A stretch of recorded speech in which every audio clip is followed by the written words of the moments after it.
Groovy, baby.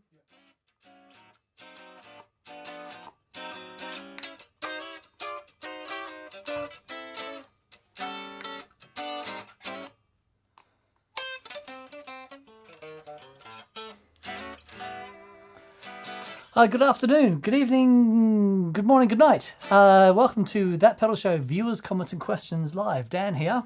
Mick here, hello. You sounded a bit South Park then.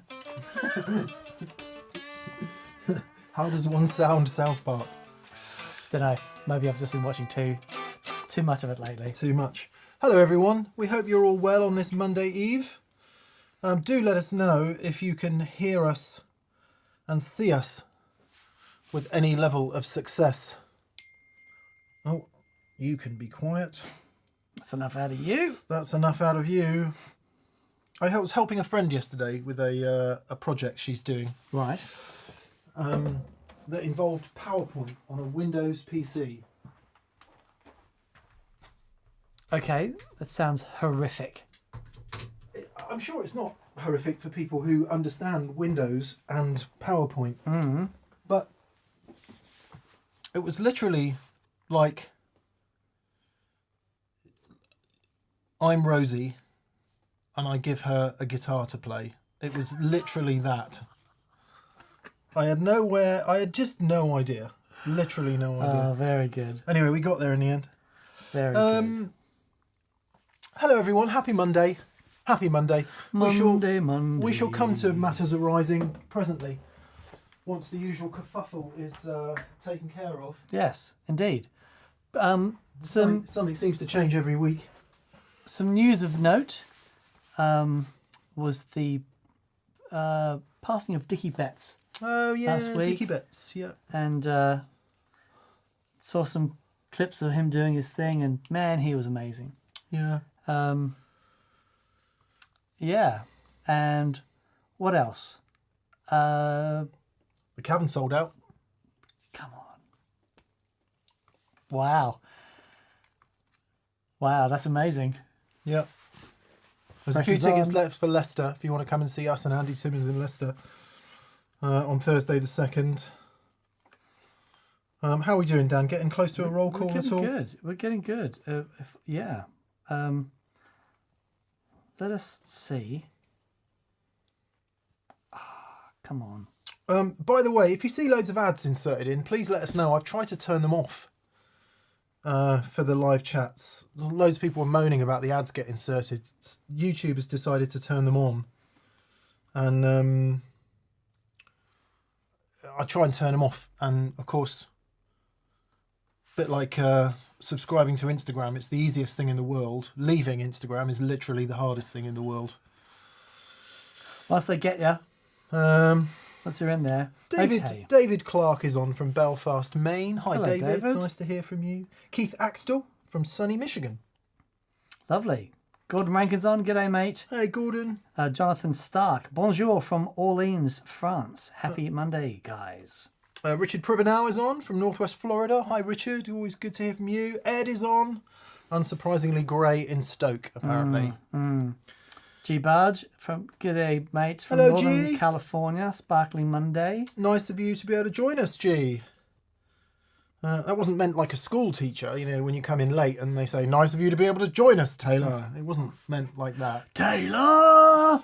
Yeah, end of every assembly, not every, too many assemblies. Organ, Orchard and Taylor, see me in my office after assembly. What had you done? Always done. Usually something dumb. That's Alistair Orchard, Philip Organ, P. Organ, as we kept calling him, and me. We were the bad boys, Dan. S. Crawford Music. Hello from Boston. I'm listening to 70s, 80s and 90s radio, and on the 70s radio that song's on great. every day. It's so great. And it's always joyous to listen to. And there's a really great lot of mini doco on Tom Schultz and how he recorded that tune in the basement of his house. Wow. And because he was a real tech genius, right? Mm-hmm. And so all that multi-track and everything he did in his house. And it's really funny because he's saying, oh, I needed a vocalist, so I just went down and got my mate. I'm like, how many people have mates that can just sing, like go to the pub and go, oi, hey bud, you want to come and sing on this track? The vocals in that track are astonishing. Especially that note before the solo. Yep, just wonderful. And then he took it to the record company and said, yep, great, you need to go on tour in 2 weeks' time. And he went, great, no problem. Went out, didn't have a band, he had nothing. So I went and put a band together. Yep, really amazing story. And where were they from? I'm hoping it's Boston. Robert Lewis is on. Greetings from Florida's Nature Coast. Victor Beebe is on. Aloha, everyone. So we wonder if Victor is in Hawaii. Ben Schwartz is on from Guilford. Chris Smith from Folsom, California. Wow, nice. We do that joke every time. It's not even a joke anymore. It's not even funny. BV, thank you, BV, for keeping us updated, being in the chat, and generally making this work. Thank you. We all say thank you to BV. Yes, thank you, BV. Sam F says, when are you doing the Notaclon review? We don't have one, and we didn't buy one, so reviewing one is going to be difficult. Yeah. We should have bought one, but we didn't. Danielle Williams, hi everyone. Hope Monday is going okay. It's going, Danielle. It's going. We've had one of those weekends. Do you ever get to Monday and feel like you've just not stopped at all on the weekend? I get to quite a lot of Mondays and I'm really glad to come back to work. Right, okay. Yeah. For a bit of peace and quiet. Hello! Well, hello, Catherine. How are you feeling? Catherine has been unwell. Oh, buddy. I just wanted for you to do a quick update on the tickets. Okay. Okay. Beep, beep, beep, beep, beep, beep, beep, beep, beep. TPS update. Beep, beep, beep, beep, beep, beep, beep, beep, beep. Nice. Like that? That's good. Okay. The Cavern has sold out. We did say that earlier. Leicester, there's a handful of tickets left in Leicester, so if you want to come to Leicester on Thursday the 2nd of May... That's amazing. It's at the Musician Hurrah. Pub to see us, but more importantly to see Andy Timmons. And don't worry, it's not just Andy sitting in with us, it's actually him playing his own music in a thoroughly professional style. Indeed. So if you're worried about some sort of rolling out of the shambolic type of thing you see here, it's not that. It's less of that. It will be really good. So Leicester... If you haven't seen Andy Timmons live, you need... Just do it. Just go and see him play. He is a tour de force. He's here. He's in the UK. Yeah, I saw. I'm at Abbey Road with him tomorrow, which will be fun. Yeah. It's very cool. What's he doing there? He's going to record a couple of tunes in Studio 2. Nice. Yeah, it'll be really fun. Studio 2 being the one with the stairs up the side. Yeah. So I'm just going to be guitar tech for the day. Nice. Just chuck stuff at him. Come on, Andy. Come on. So yeah, Leicester on Thursday the 2nd of May. If you fancy a night out of, I was going to say music, but you know, something approaching music from that pedal show band and something entirely like music from Andy Timmons. It's going to be really fun. It's going to be really great. fun. It's going to be great. There's a couple of questions about it, so we'll get to that. Okay. Patron giveaway. The next one will be announced shortly. But Andrew from Georgia, if you are a patron and you've entered, you have won the Del Fuego, but we can't seem to get in touch with you. So please get in touch. Otherwise, we'll have to give it a period of time and then reallocate. So there we go. Thank you to everyone who is a patron. It really makes a difference, especially at the moment. Thank you. Yeah. Good. Okay, let's dive into the old chats then. How many have we got? We've got quite a few. Yeah, we'll leave it another minute or so before we turn them off. Okay. No doubt BV will tell us when it's approaching the pant worrying number. Guys, you have 371 super chats. You've answered 2 in half an hour. Plexico, Duncan. G'day, mate. Says, alas, hi friends, share the love. Okay, we will. what Duncan means is that by doing a super chat, he's offering his question to the floor. So we'll go to John W777, who says, tuning in from Dallas, Georgia. Are Mick and Dan conjuring? What are Mick and Dan conjuring in the thumbnail? It's Robben Ford is sat there. Except if you look closely, he's not sat there because he's nowhere to be found because we can't find him. No, we can find him. Our Robben Ford video has been a little bit delayed because of admin. So apologies. And there was 2 lessons learned on Friday. 1, never assume it's going to be okay. Number 1, never assume it's going to be okay. Number 2, always have a video in reserve. But we'd used all our reserve videos in the previous weeks for other things that didn't go quite to plan. But yeah. The frustrating thing is we've got so many amazing videos in the can. It will be pro one day, won't it? Hopefully not. Then it will get really bored. Yeah. Good. Michael Giliberto. Hi, Michael. Hi, Michael. Always good to hear from you. He says, warm greetings to the TPS family. No question today, but I'm loving the superconductor, the Crazy Tube Circuit superconductor, into the dualist for what it's worth. Yeah.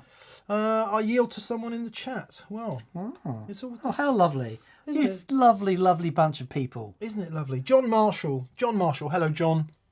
I don't remember seeing your name before, so if you're new, a very warm welcome to you. He says, when building a pedal board, is there a patch cable that's at least 24 inches long to get from one end of the pedal board to the other? Whether there's one commercially available, I'm sure there is, but it's one of the reasons that making your own patch cables is a good skill to learn. Just make one. Yeah. And you can do it with solderless systems, or you could actually start soldering your own patch cables, and there's never a bad time to start doing that. No. Well, actually, just before sound check is a bad time, but Agreed. yeah. A 2-foot lead. You could probably, if you really don't want to do it, check out designercable.com. If you're in the UK, it doesn't say where you are. They can do all kinds of custom length cables. And of course, I can't believe I'm suggesting this, but if you go onto Amazon, there'll be 58 billion options. Are you cold? Am I cold? Yeah. No. Okay. Do you feel a bit cold? I just feel a bit cold. Just put my fluffy shirt on. It's because it was spring, we turned the heating more or less off. So that might be why it feels a little bit cool in here. Okay. And then we discovered that all the thermostats for each room are connected to the wrong room. So my office is like one of those places you go, a steam bath. Brilliant. I could work in a steam bath, I reckon, if my computer was up. I couldn't. Okay, about to turn the super chats off because I think we've probably got enough. I think BV might be texting me, but despite the proliferance of screens in front of my eyes, the relevant information is not forthcoming.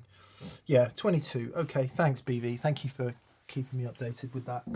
Right, super chats are going to be off so we can answer them properly. Thank you to everyone who's super chatted. We will answer you. Before we jump into them, just to say, so Dwayne Jessamine says over 600 people watching and only 69 thumbs up. Come on, folks.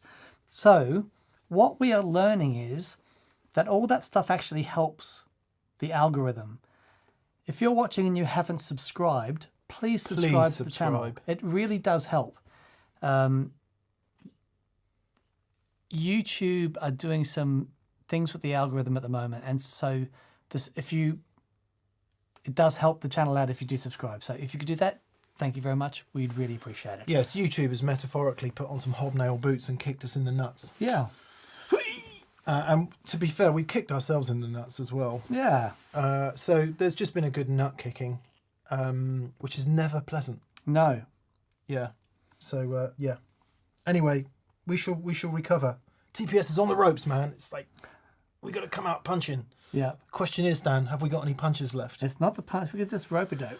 We just got to back and just, do the Take it, Muhammad you mean? Ali thing. No, you just, you cover, but you lean right back on the rope so it starts missing, and then you wait till they punch themselves out. Then you go in for the Nice. You I like that? it. So Yeah. get them tired. Yeah. Yeah, I think absolutely. we'll get tireder before Google, though, is the truth of the matter. Well, yeah. That's Leggins, says Backer.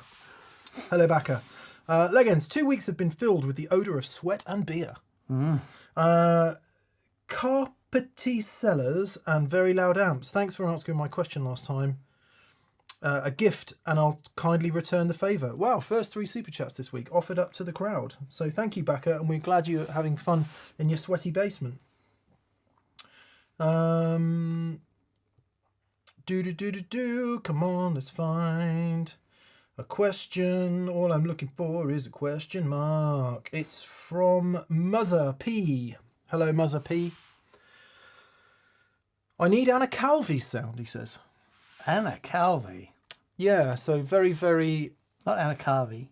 Calvi Calvi. it was an interesting departure. She was that kind of very sort of film starry, vampy, washed out Californian beaches, very sort of film. Okay. And it was all like, reminded me of like a telly or a jazz master into a Princeton with loads of reverb and tremolo, is what it reminded me How are you of. spelling her name? Calvi. He says, I got a Telecaster and I'm looking at either a Vox AC30 C2 or a Fender amp. Not sure about pedals. Reverb and tremolo is your friend, just without actually listening. Dan's going to call up and have a quick listen to a track.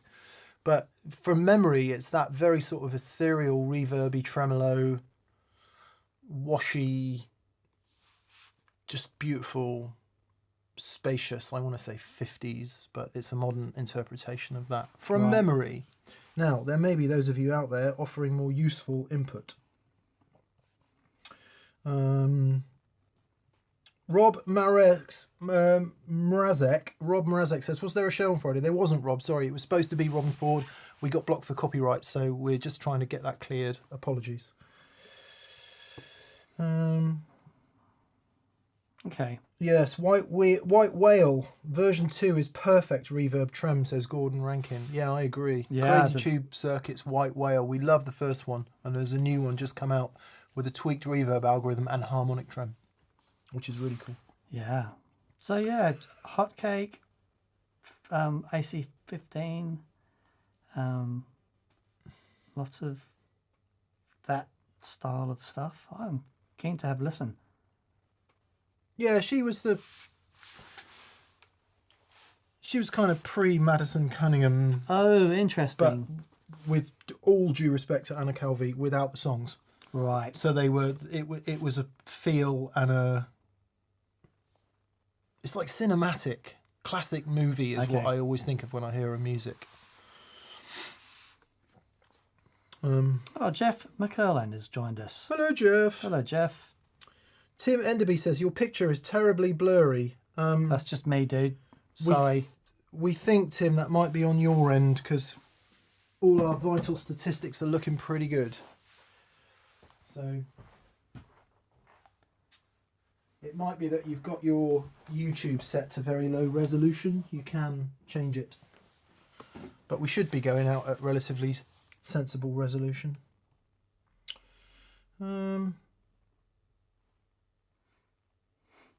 Moon says, did Robin play Stairway to Heaven or why was it blocked?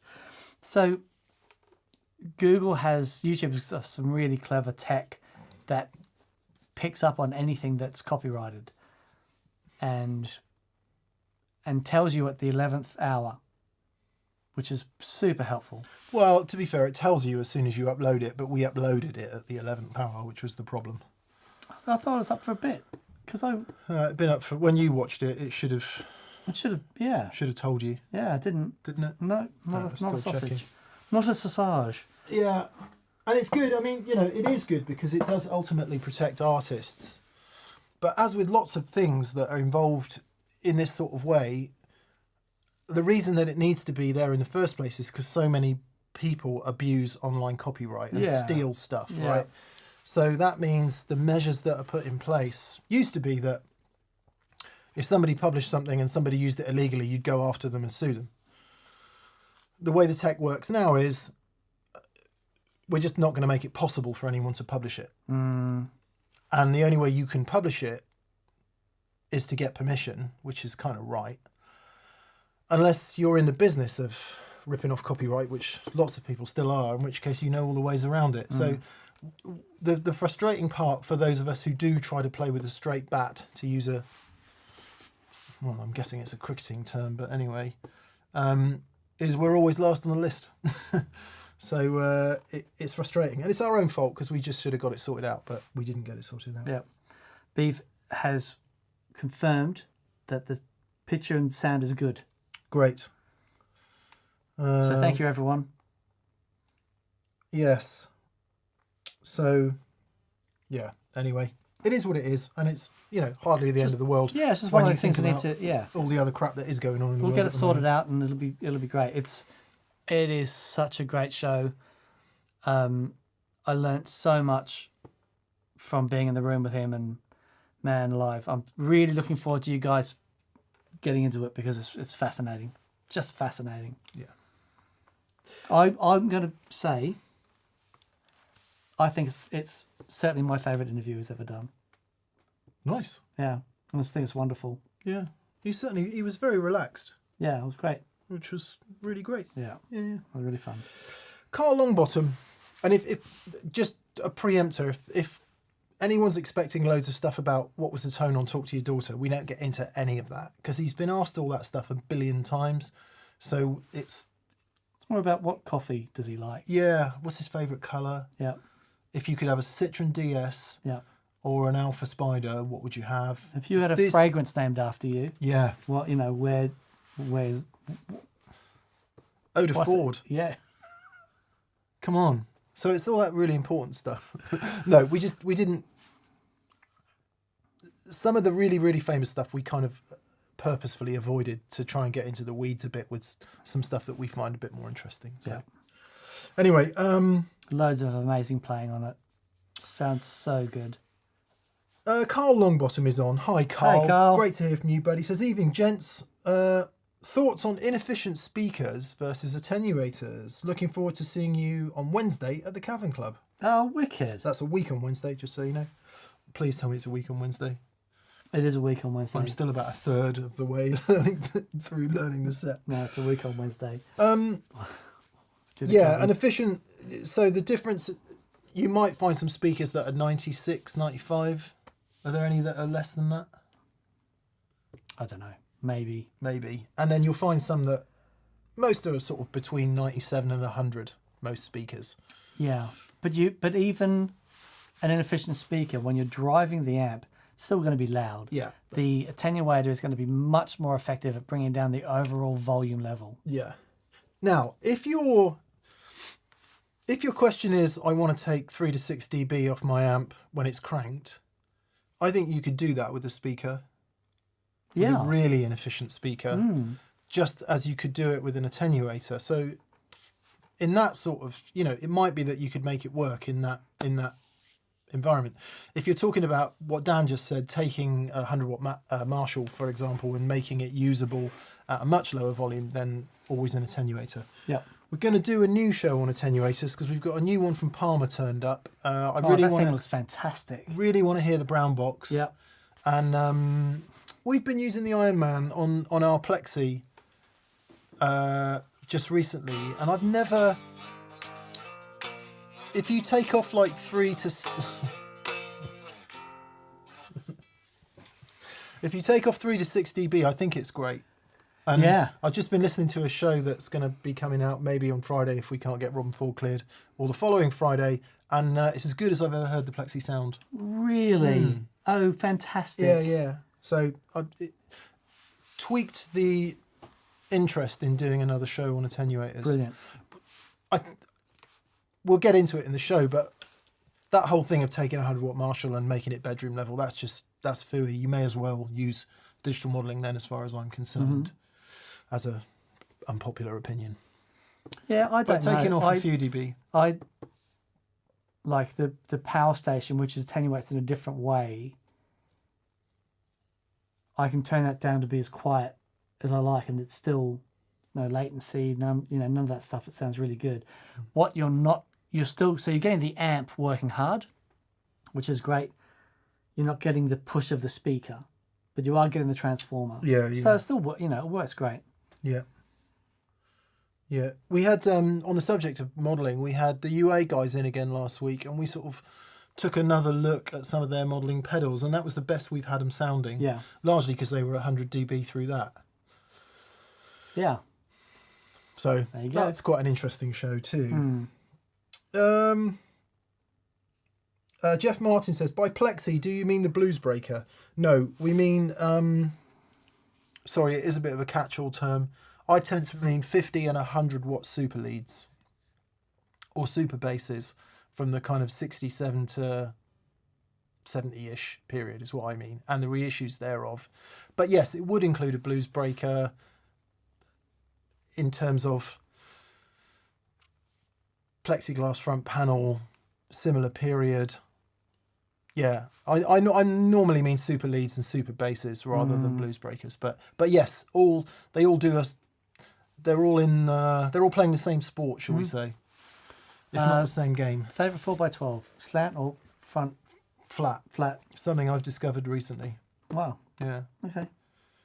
I don't think I've only ever had the split Slant. ones, Yeah. and I mean they always sounded amazing.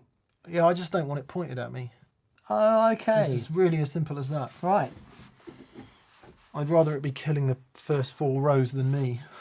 Fair enough. I was out running this morning, and I wondered will I ever do a gig with a 4x12 ever again? Oh, that's a good question. So I was thinking maybe bringing one on these on these dates. Brilliant. Bring that one. We've Put it all got, right next to Doug. because there's going to be 6 guitar amps on stage probably. Everyone's got to be a bit thin. Obviously, we give Andy as much space as he wants, but it means that me and Dan need to be thin. So I've thinned out. I've gone you're vertical. yeah. So I may well have to do the same thing, which is fine. Sounds pretty good. That's one of the reasons I got that little Boogie cab. Got one of those little 112 Boogie Theo cabs, and from the 80s. Mm-hmm. The 80s. And it's a pretty mega sounding thing because obviously it has an EV in it. Right. So that might do for the one of the amps. Sure. Cool. The annoying thing is I wanted to use it with the Mark 1, but whenever I plug the Mark 1 in, it's so noisy. Yeah. There's got to be something we can do with that. I found a Mark III on the weekend. I saw. You sent me this. Dan sent me a picture of this. I'm going to show it to you. A Mesa Mark III, which was exactly the amp I got when I was 16 years old. That's pretty cool. And I keep thinking I want to buy one back. Apparently mine is now owned by Adrian Sword, who is in one of your prog bands. Oh, wicked. Name the prog bands that are a bit like that Stephen Wilson likes. You told them Rainbow Machine, Fish. You said I asked you what it was, and you said, "Oh yeah, them." Okay. They're gig rig people, apparently. Okay. Let me think. Yeah,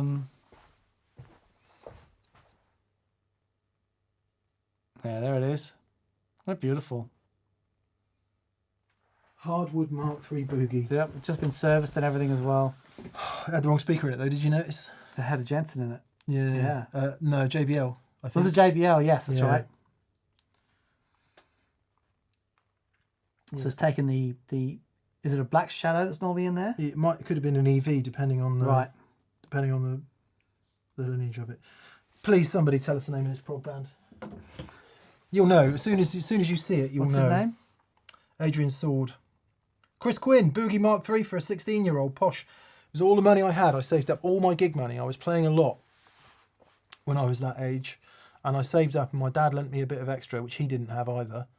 And but we were doing a lot of gigs, and I bought it because it was the loudest amp you could buy, and it was ace. Bruce Sword, Andy. Yes, we called him Bruce. I think his name is actually Adrian. Anyway.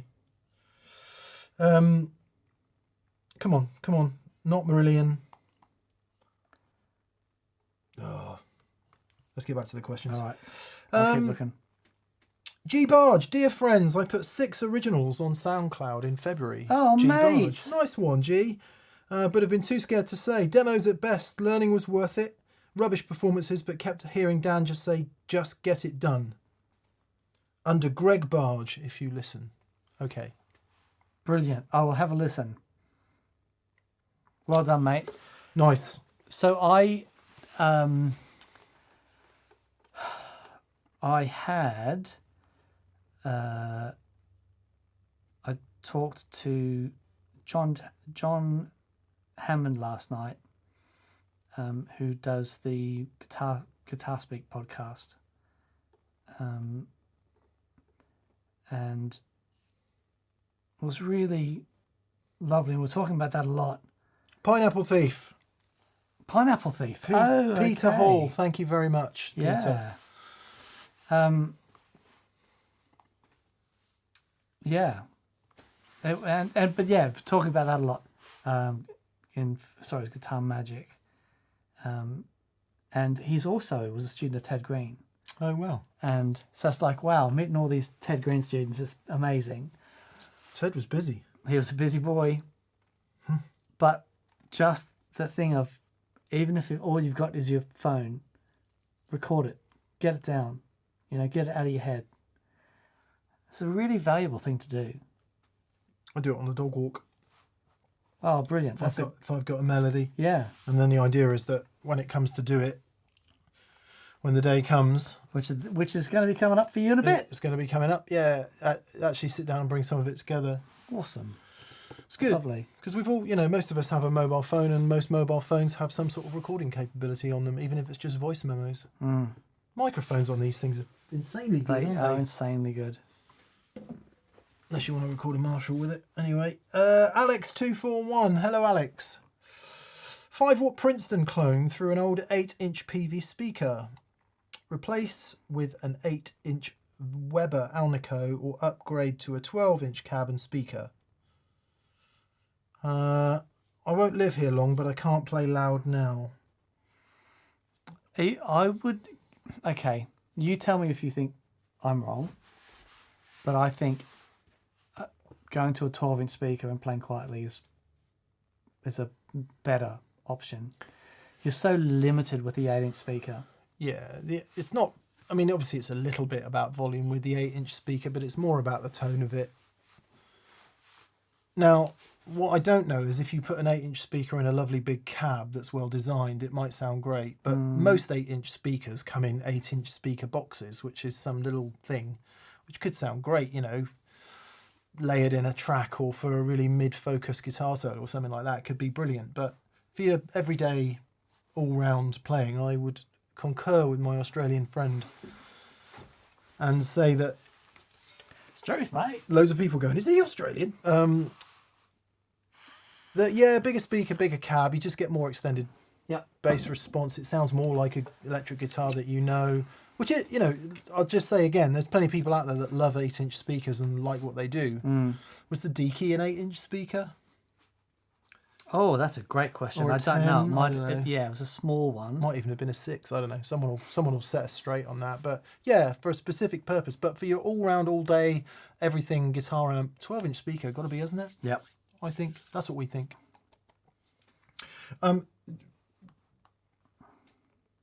Loads of Princetons find their voice through 10s, right? We do know that. The standard speaker for a Princeton Reverb, for example, is a 10.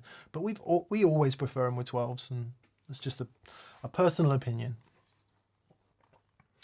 Good luck, Alex. Chris Costabile. Hello, Chris. Dan. It must be amazing setting up boards for Rock Gods. It's pretty fun. That said, were there any situations you can discuss where setting up a board didn't go well, or how you and the artist expected, and what happened next? Let me think. When you did that pedal board for Sir Chris Hoy, and he's like, this is not what I meant at all. So I tell you, when I was first starting out, I was learning a lot, and it took a few iterations to get Paul Stacey's first pedal board right. And his latest one? And his latest one as well. But his latest one, that wasn't... he changed his mind on a couple of things. So we went and redid it. But one thing that's really important if you are dealing with artists and they want to get a rig built, the preparation is everything. And you need to really understand what they're after. And then you draw out signal paths and you make them, make sure that everyone's on the same page. And as long as you're on the same page, yeah, great. It's, at the moment, it's been a long time since I've done a rig build that wasn't exactly to what the customer was after. But yeah, man, like, this is the third iteration of the board that I've done for Robben. And because he's like, this is amazing. Can I add this? Can I add this? And,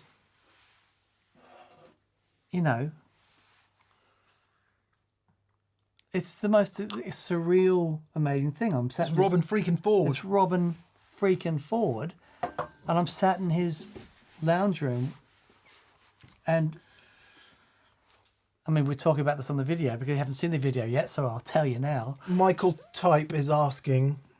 He can't find the episode yet. It's not out, Michael. We've had to hold it back for a minute just for some copyright things that we're trying to iron out. So, but we're going through, some sounds and stuff in his lounge room, and he's playing through it, and it's vibing. It's like, yeah, it's amazing. And then he starts handing guitars out, and he's like, have you tried this? I'm like, no. And he hands me Supernatural, and I'm playing it, and then he gets on the piano and starts playing along. Robben Ford's an amazing blues piano player, like amazing. But it's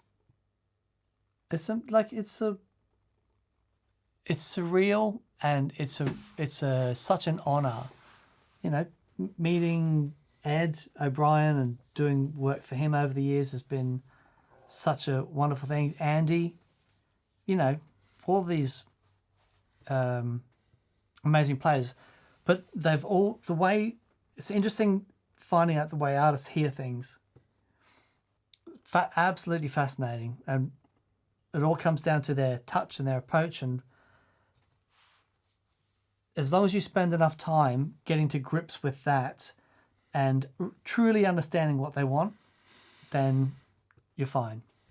Yeah, I've watched it happen from afar, Chris, and it's not artist says do this, Dan does it, gives it to artist. It's much more collaborative than that. So usually any of those things that you're talking about get ironed out along the way. Yeah. We need to turn left here, and it's very much a collaboration, isn't it? Mm. Otherwise, it wouldn't work, would it? Yeah. There'd just be 10 King of Tones. Yeah. Robben wanted to try out a bunch of stuff, so I had at least 2 full days in studios in London with him with just pedals, just trying things out, and it was so interesting the things that he connected with, and that his ears are just remarkable. The things that guy can hear is amazing. There you go. Yeah. And when you're dealing with artists like that, and when they are so specific about what they want, it's wonderful. Makes your job easier. It makes it so much easier. Yeah. It's great. Dan Sokolowski. Hi, Dan. Thank you for your super chat. He says, hello. Would you ever sell the majority, not all, of your gear, i.e. amps, pedals and guitars, to buy an expensive guitar that you fell in love with? Yes, I've done it. Twice. And I will do it again. Yeah, I've sold a bunch of stuff. I do. Yeah, absolutely. Yeah, absolutely. There are things that I couldn't sell, like this and Red, and the SG, and a couple of old Phase, but yeah, lots of stuff. I sold a great deal of stuff to get this. Even my old blue strap, for example, and some other stuff, and that was all stuff I kind of cared about, but there was some stuff I didn't care about so much. I suppose that it comes down to it when you've got to get rid of stuff you really love, and that's difficult. Yeah. I am going to mod this down. You are going to do it. That's so cool. Because it is unfortunately mostly unusable at the moment. Right, okay. It's a great recording guitar. If you've got time to do all this, it's yeah. great. So I'm going to talk to Matt. The first thing, we're going to make it mono, keep the veritone. Okay. So at the moment it's stereo veritone, which means that these pickups are always joined. Okay. And so there's always some weird phase thing going on. Always. Okay. So we'll just make it mono, keep the veritone, and keep the out phase in the middle position. Okay. But at the moment, because it's stereo, everything seems to be joined. So if you're on the bridge pickup and you do that, the change in tone is radical. You change the neck pickup tone. So we'll just completely mono it. I'd be very interested to follow that journey, because I wonder. Because there are quite a few mono guitars like this with veritone. Okay. It doesn't have to be a stereo veritone. Sure. And hopefully we can sort this rattle out.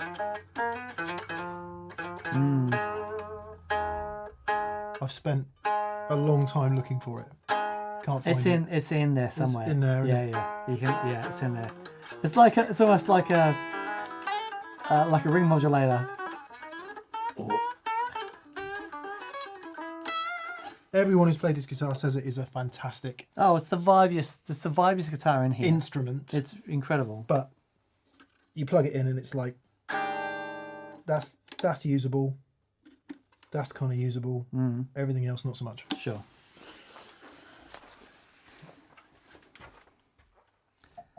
Yeah. So yeah, I did. So I parted with a lot of stuff to get that.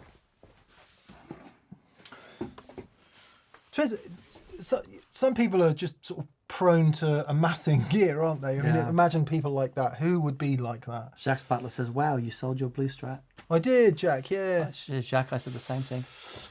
Yeah. Dan came in today. He said, Andy wants to borrow a Strat tomorrow. I was like, I've only got one functioning Strat.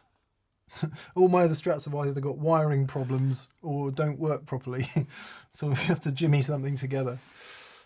Yeah, some people, like, obviously we are connected to the pedal collection because it's what that pedal show is. And but it is. But in terms of guitars and amps and stuff, I feel like I'm getting to the point where I just want to slim right down. Yeah. To the just to the things that you are going to use Completely. But it's not to belittle or to say anything pejorative about going through that process of acquisition, because you have to go there to come back. I'm doing it with recording gear at the moment. You've got to go there to understand why you want to come back. Yeah. I think. Yeah.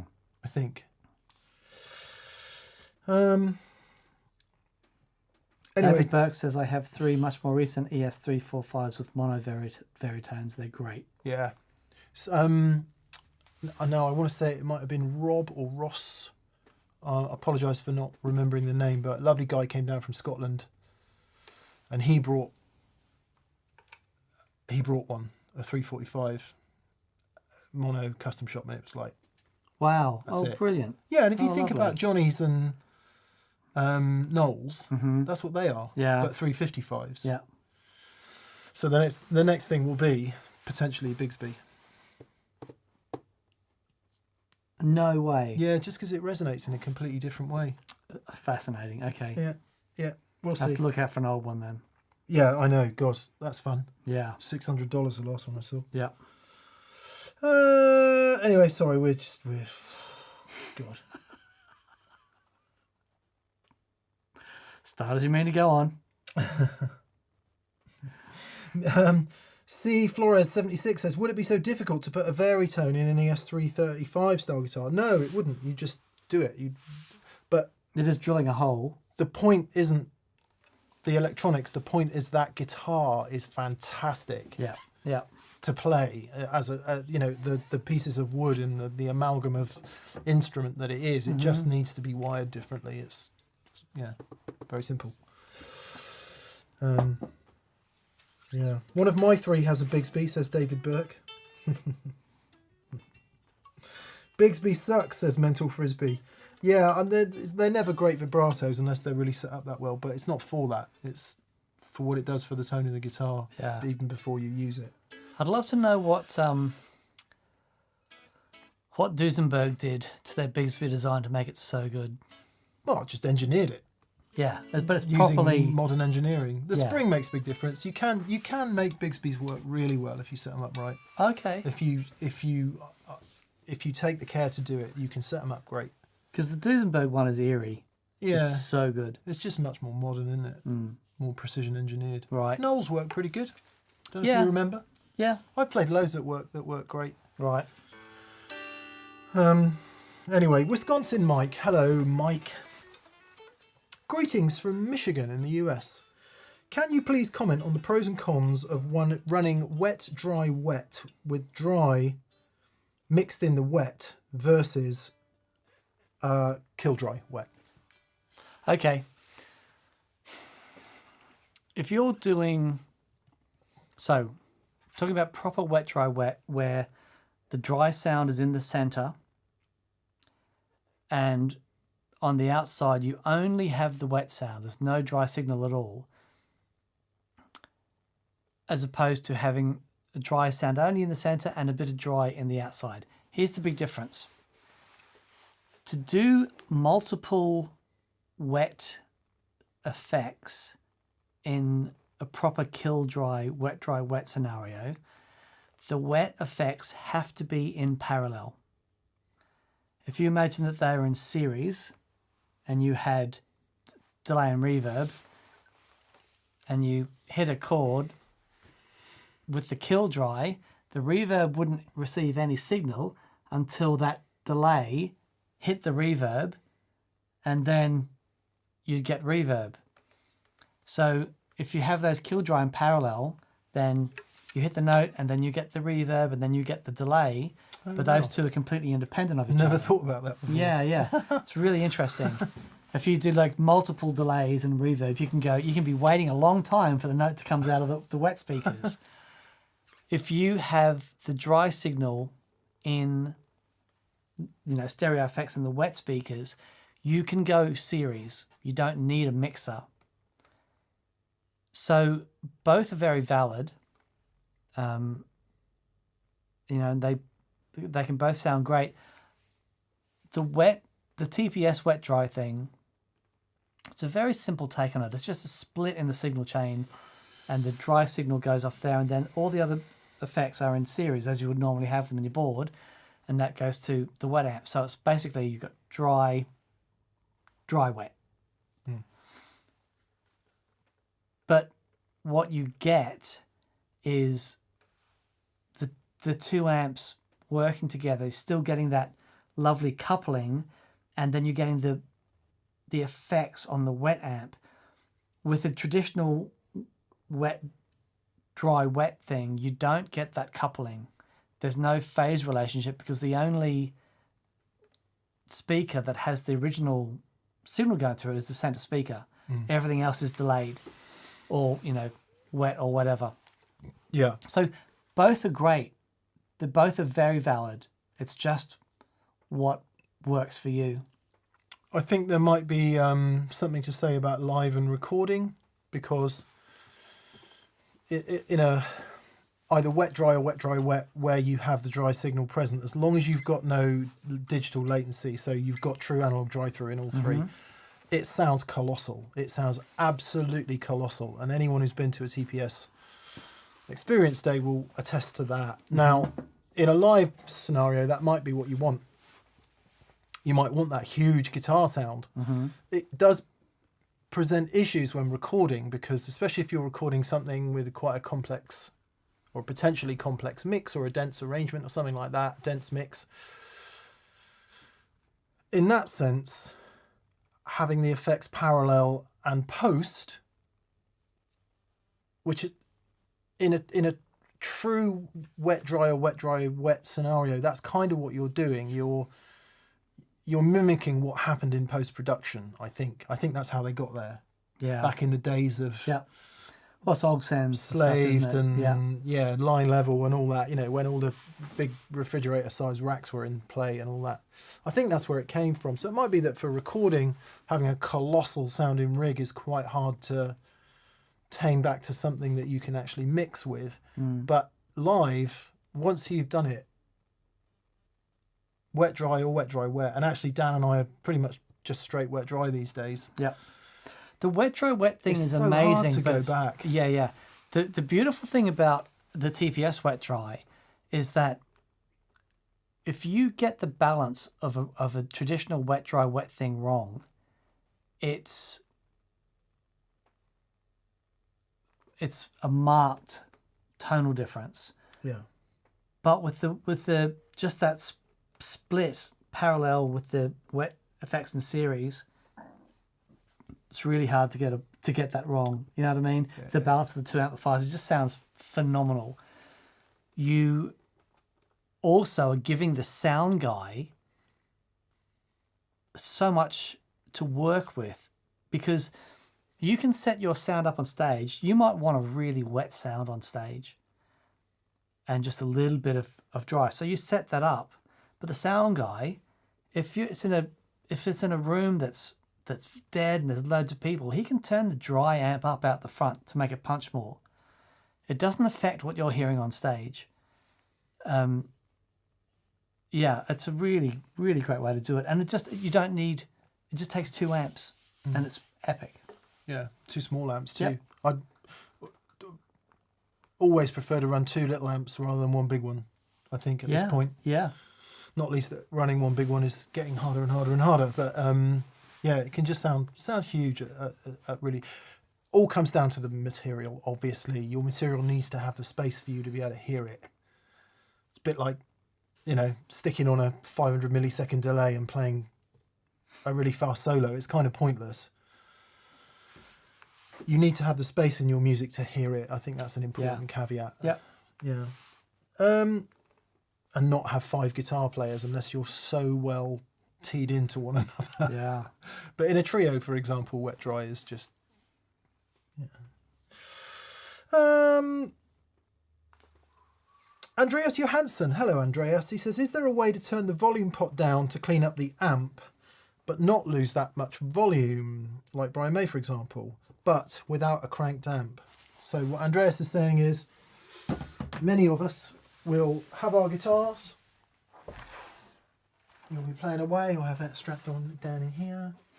No, you'll be playing away, and you've got your volume on 10. 10, all across the board. And Where then do you go? at the end of your tapping solo,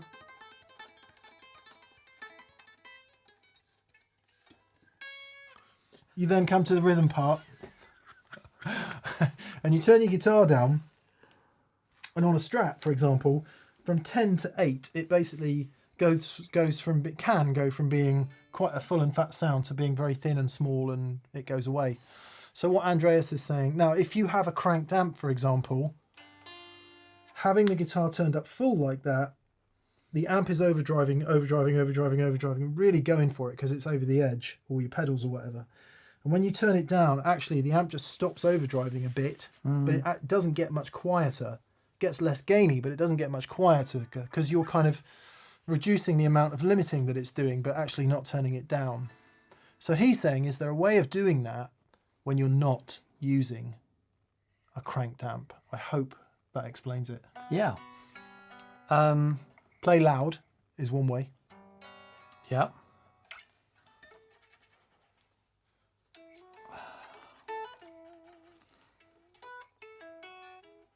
Use a fuzz that cleans up.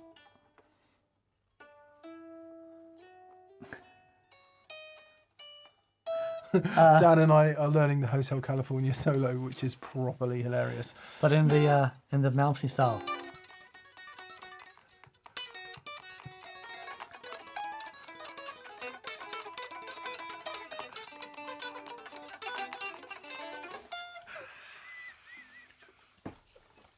Ingvi's watching going, I would never plick that badly. More is more. Oh boy, oh boy.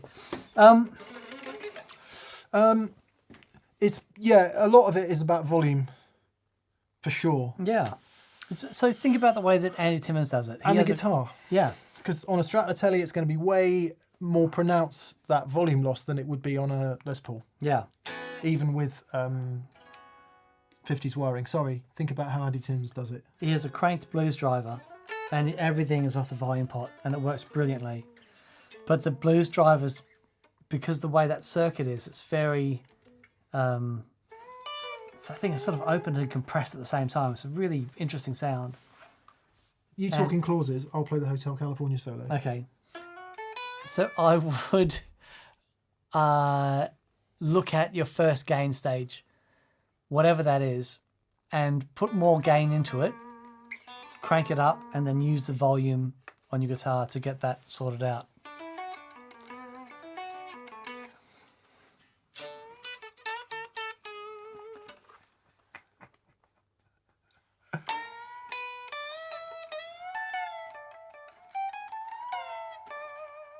Dan's playing that bit.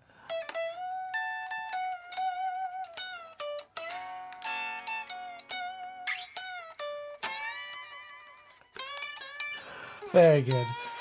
Yeah, so look at your first gain stage.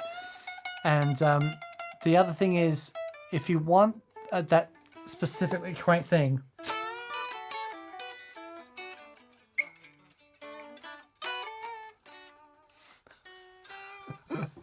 if you want to use an attenuator and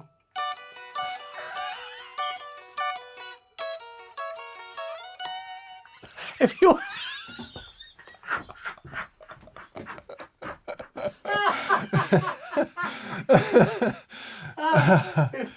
right, if volume is an issue and you want to get that thing, just try an attenuated amplifier and crank the amp. And it is all about the interplay with the gain stage. Yeah, and at quiet volume, we talk this. One of the things, sorry, Andreas, to be more serious about it. One of the things we talk about a lot on experience days is quite often when we come in here and Dan have got our rig set up and it's loud. Sometimes you can just be playing like this, right?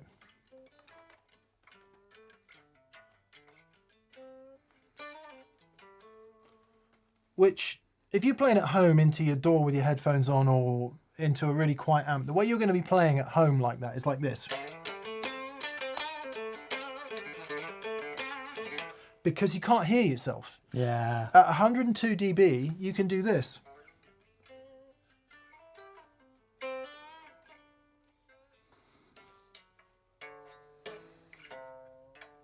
Yeah. And you can work like 1/10 as hard and still be colossally loud. The point of saying that is that when you do turn that guitar volume down, you've got so much left here. Yeah. That's a really good point. So it's about dynamic. Yeah. And that's for all those people that say, oh, you can't play loud anymore, blah, blah, blah, blah, blah. It's not about the top SPL. It's not about that. It's about how much space have you got in between quiet and loud, and how much can you use it? And that is a discipline and a way of playing that only comes if you have the courage to play loud, or if you have the courage to set your amp loud and explore the dynamics. Yeah, but because that's a brave new world if you haven't done it before. What happens at sound check? Sound engineer says, give us your loudest sound, and you go, and he says, that's too loud, turn it down. So you don't do that. When he says, give us your loudest sound, you go.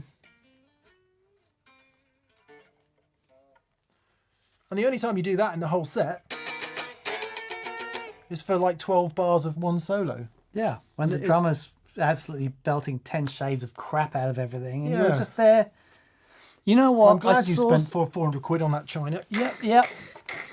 I saw this thing on the weekend, and it's a YouTube clip, and there's a guitar player saying, I've, got this new thing, and it sounded great. Here's a clip of me playing on the weekend. And the only thing that you could hear was the drums. And he'd obviously been told to turn down to a point where he was just not heard. It's like, don't do that. Don't be that guy. The guitar needs to be as loud as the drums. It just does. You need to be dynamic and not, because you have a responsibility then if you are that loud. But if you can't be heard over the drums, then there's a bigger problem. Yeah. So many bands. So many bands. So many bands. I hope that answered it. Johannes, the answer isn't in the pot. You can play around with tapers and all of that, of course, where they go off quicker or slower.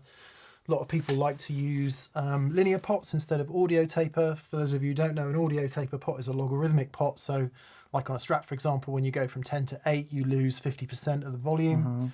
So the taper is biased towards the top end, as it were. In a logarithmic pot, in a linear pot, it will go down equally.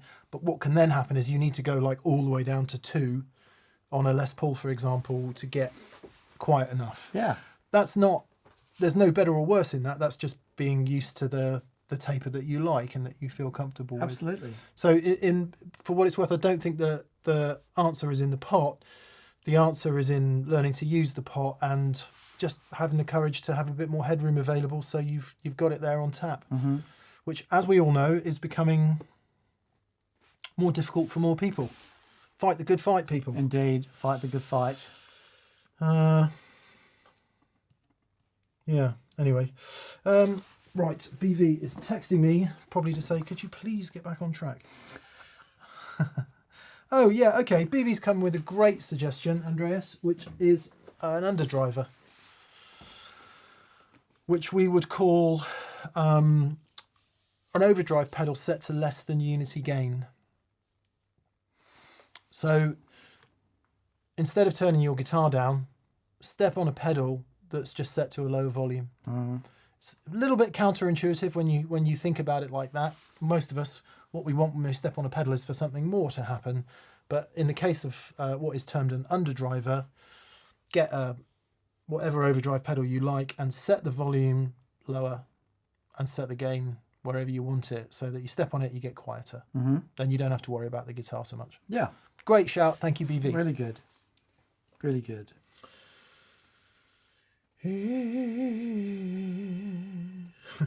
Bones for My Bread says, my name is Don Henley. Welcome to my pedal show. That's funny. That was very funny. And Michael Giliberto says, and the guitar solo usually needs to be as loud as the lead vocal. Not usually. Always. Always. Wadey 1960 CS. Wadey 1960 CS says, thanks to the limited time free shipping to the USA in that pedal show store, I now have a TPS shirt for every day of the week. Oh, brilliant. Thank you, bud. We managed to get some really good rates from UPS on shipping to the States. A lot of people who are in the US don't realise that we ship from here to the US for our merch. We don't sell the merch in the US for lots of reasons. So it's quick and at the moment it's very, very cost effective. So if you live in the US and you want a shirt, please buy one. It's how we fund this show. And quite frankly, we could do with it at the moment. Until YouTube starts recognising us again. Anyway, moving on. Thank you, Wadey. We appreciate it. Chris Gibbs. Hi, Chris. Nice to hear from you, buddy. He says, I've been asked to sub in for a gig this Saturday. Oh, well done. A set of 30 songs of the usual covers. Should I do it? Yeah. Always good to play live, but 30 songs is a struggle in 5 days. See you at the Hang in Whitney. We look forward to it, Chris. Be nice to see you again. I think you should do it. Yeah, I think you should. I think you'll regret it if you don't. It's those, you learn more doing those things. And Yeah. if you fall flat on your ass a couple of times, laugh it off. So what? Yeah. You might be used to doing this. The way I do it is I get hopefully they're not asking you to sing as well. But what I do is I get the lyric sheets on my iPad and I write the chords above where the chords change. So at the absolute worst, I can play the chords. And then you pick your battles. There's a couple of riffs you really need to learn. Like if you're going to do You Really Got Me, or I don't know, whatever it might be. There's a couple of riffs that you must not play. Yeah. And then there might be a solo or two you might not play. And you need to prioritise in that fashion. What are the hooks? What are the big things that you won't be forgiven for not getting right? After that, doesn't matter, does it? I would say, personally. Yeah. This is open to interpretation at that point. Mental Frisbee says, unless it's all King Crimson songs. No Yeah. one's learning 30 King Crimson songs in 5 days. There is that. But if they're just normal cover fare, go for it. Yeah, totally do Go it, for man. it. It'd be a great experience. And remember, I've always said this, and probably been proved wrong many times, but if you listen to songs in the verses, there's usually not much guitar going on anyway. Yeah. Just sit out and just groove. Or go, or if there's something you really, really can't do, at the appropriate moment, turn your guitar volume down to 0 and go like that. Tales of a Blagger.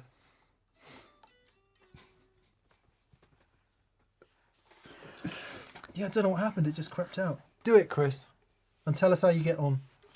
Morley Robertson. Hello, Morley. Hello, Legends. Hope you two are well. Please use my super chat to take a question from the regular chat. We will. Thank you. Thank you, buddy. Thank you, Morley. Jesus Toppler says, you were picking with Austrian audio. You have changed to Sontronics again. Am I right? Yes. The microphones. Microphone. Since we've got the Neve Pre's, so the question was, we used to use Austrian Audio OC18s. We're now using our Sontronics ribbon deltas. Since we've got the Neve Pre's, I've discovered that it is really an ecosystem, and all your mics start sounding different when you use different Pre's and stuff. Oh, of course. Or you hear them in a different way, or some things work better. And I was getting a bit of a transient issue with the OC18s, which is much less there than the Sontronics. So I was getting just a more predictable result from the Sontronics. And one day I promise I'm going to sit here and crank up some amps and actually listen to some mics. But yeah, we were getting a bit of a transient thing. And whenever you've got any problem, you have to start from scratch. And you have to do process of elimination. But I think what we're down to is a headroom issue in the sound card. So being set to -10 or +4 line level, because we've never worked at true line level before, and we are working now at true line level. So you have to go so cold into the sound card, into the Apollos. Oh, okay. Yeah, right. You can hit the front ends really nicely in the outboard, as we discovered in our video with Neve, but you've really got to go much more carefully into the sound card, which we've never had to do before.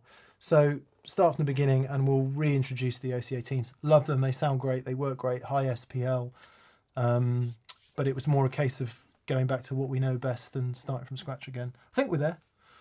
The Robben Ford show, I think it's best guitar sounds we've ever had. We've ever captured. I text you straight out. I couldn't believe how good it sounded. And it is Robben Ford, right? So that helps. Yeah. But it's like got it. Yeah. It was awesome. The summing mixer, man, it makes more difference than I thought it would, annoyingly. Anyway. All that stuff. Sorry, the question, Morley offered his question up, and we'll give it to Nico Belsario. Nico Belsario says, any fully digital rig setups? For guitar, we presume you mean. No. Not for us. Probably, I'm sure people in the chat have them and use them and love them. Like I said earlier, we do have a show coming up where we take the UA amp pedals for another spin. But not really digital, because we're hearing him through a 100-watt tube amp and some EVs are likes.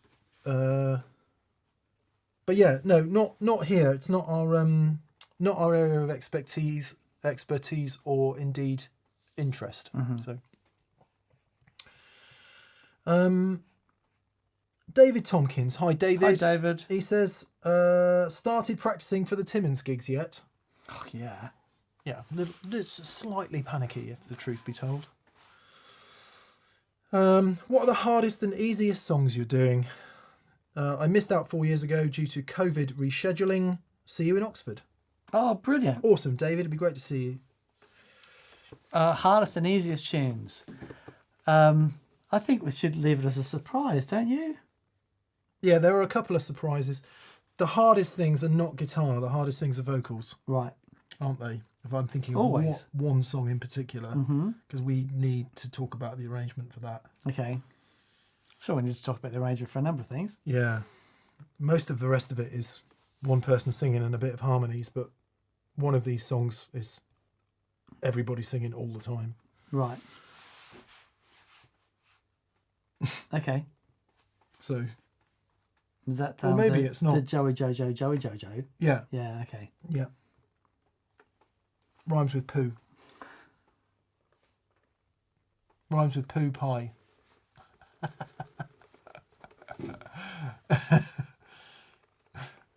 Great. Yeah. Well, you know, there's 4 of us that can sing, Yeah. so I'll stay out of it. It's just getting the right people to sing in the right places Yeah. and the right notes. It'll be fine. It's just that. It'll be fine. It'll be fine. No, it's good. There's some stuff that's not taxing because we played it quite a bit, Mm-hmm. or at least less taxing, so it can be fun. And there's some stuff that's going to be a real stretch. But you would expect that, wouldn't you? Of course. Of course.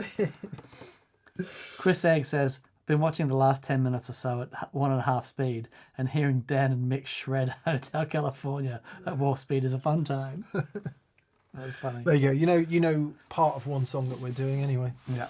Elliot Green. Hello, Elliot. How are you, buddy? He says, I've really cut down on gear videos.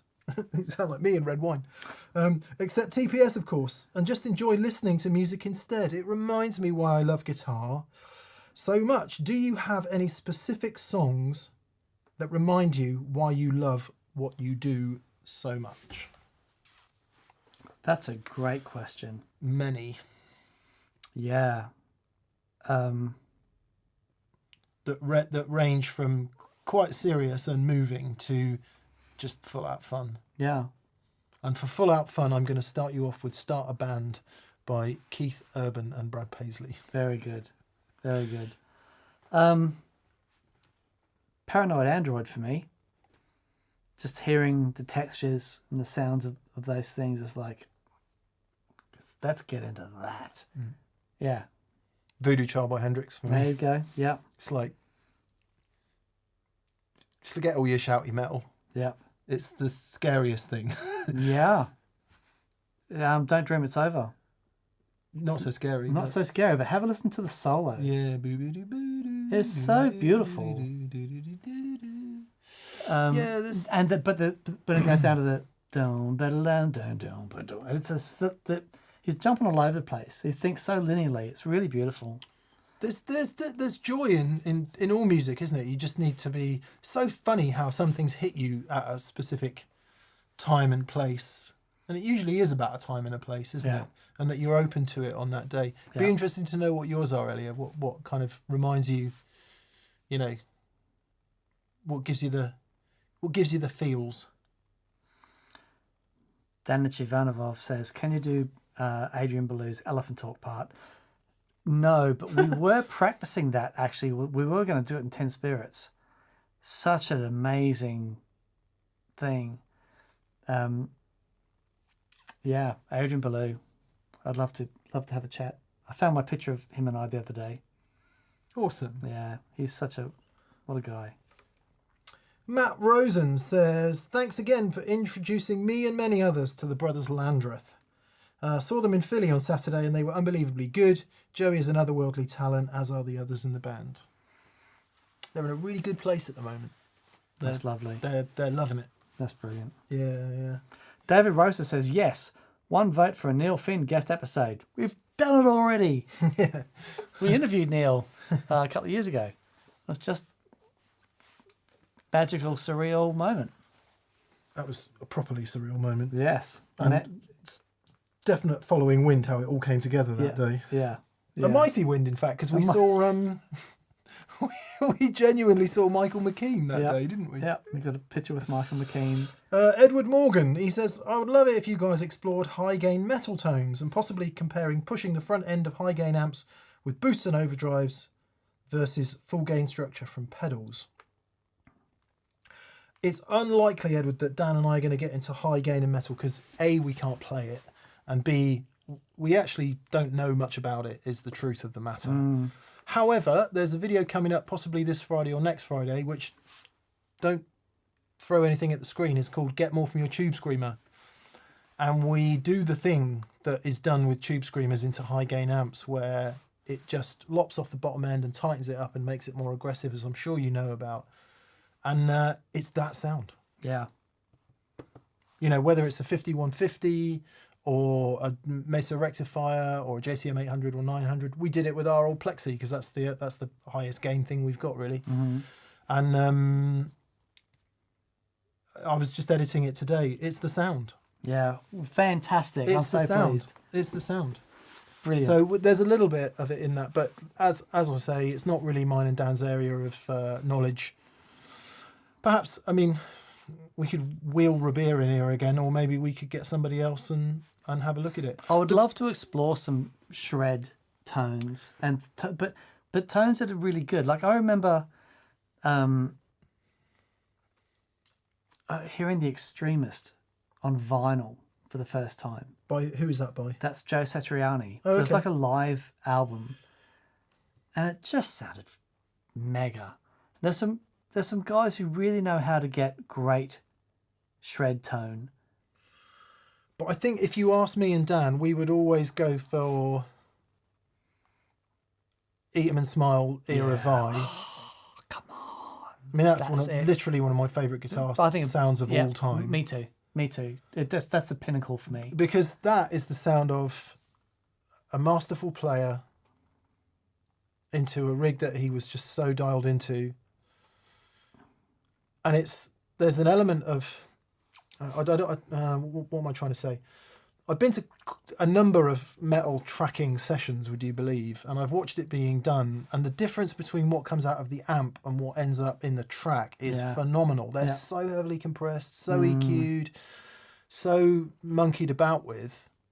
And that's not really what me and Dan are into. We're into like, get it right in pre, get the sound as you want it and record it as faithfully as possible. Sure, you get the character of the mic and the mic pre's and all the other decisions that are made along the way. We're not saying it's exactly the same, but I am saying that in a lot of hard rock and metal music, the level of production in those gain sounds is massive. It's massive, whether it's a gate, an EQ, compressor, expander. Yeah. For me, it's almost more about that than it is about what's coming out of the amp and pedal. Massively produced. Yeah. Zero Amplification says the Lee Melia episode had amazing hard metal tones. Yeah, that was great. Yeah.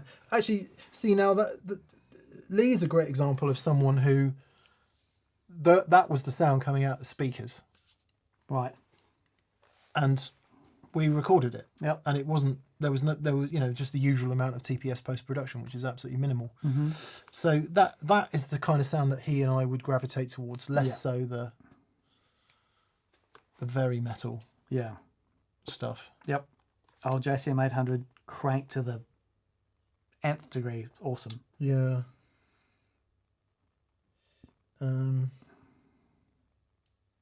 Joe Rowe says, watch Ola England's Will It Chug? Yes. Yes, Ola England is the man for that kind of thing, I would say. Yep. We spent a lovely week with Ola in Japan. We did. We did. That was 6 years ago. Okay, yeah, that's frightening. Or was it 5 years ago? Did I turn... No, 5 years ago. 5 years ago. You just turned 60. I just turned 60. Not there yet, mate. Not there yet. Elliot Green, if you haven't listened to it, as a final answer to your question, Lover, You Should Have Come Over by Jeff Buckley. Oh, come on. Put that on. Yep. There you go. Actually, we can't do to Jeff what we did to Talking Heads last week. Ian Jeffrey, hello Ian.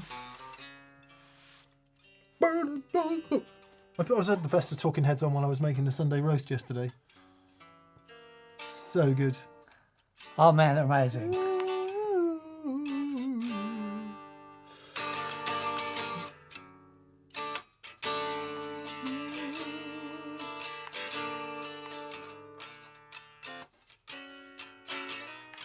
Dan is playing Love You Should Have Come Over by Jeff Buckley.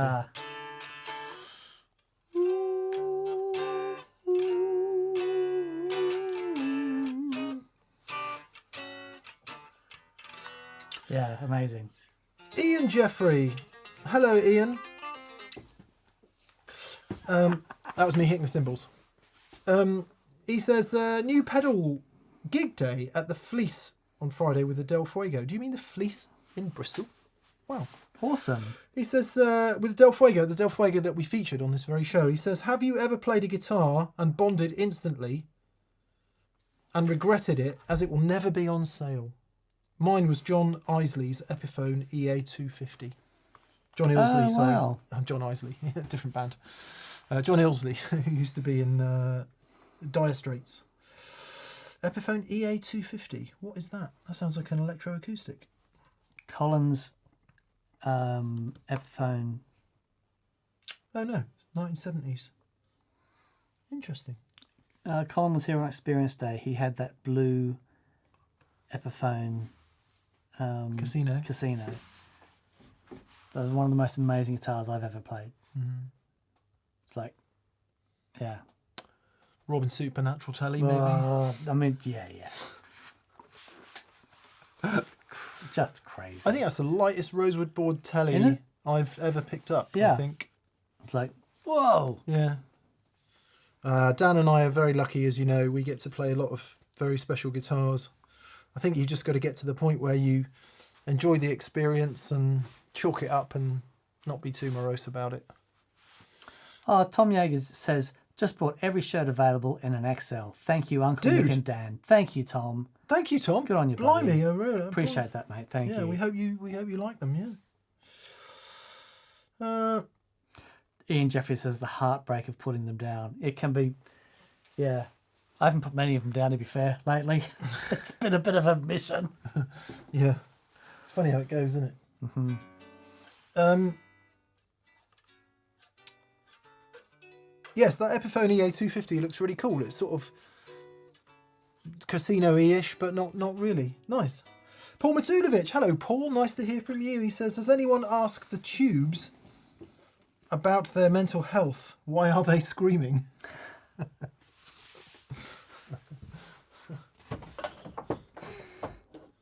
These are the Tubes that are screaming. Ah. Very good. Nice. Very I bought a good. hand-wired one the other day. Isn't it I funny? did find this. I saw that. That's awesome. I'm slowly collecting them all. Gotta catch them all. This is the fabled sound tank version. So we got 8, 9, 10, 5. And I tell you what I almost bought was Pete Cornish overdrive pedal. Oh, the SS2. Yeah, Coda had one, and then I just thought, I'm not doing that. Mm. Because our friend Jake has lent us this. Check this thing out. Look at this. It's so big, I have to get back from the camera. That, people, is a delay pedal.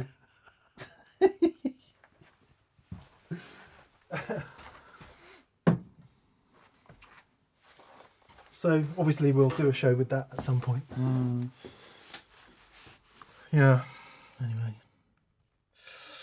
Eagle Ray Rob. G'day, Hello, mate. Rob. Thank you for your question. He says, I love fuzz, but I wish more fuzz pedals had a tone control. Mm. Why do most fuzz pedals not include tone? Is it because the tone control would compromise the fuzz circuit? Big love and hugs all round. Likewise, mate. Yeah. It all depends on the fuzz, but if you look at vintage style fuzz where you've got those two gain stages sort of smashing into each other. I mean, there's, you know, they put it on the super fuzz, the tone bender type options, and there are tone controls on that. But Modern variants often add something Yeah, like that, don't they? yeah. I don't know. I think, but there's always something for me with tone circuits in fuzzes where it's hard to get them sounding as open as just the straight volume and gain thing. Yeah. The big muff thing was a really good example. Like when you just bypass the tone control, it just goes, whoa. Show coming up on that in a couple of weeks.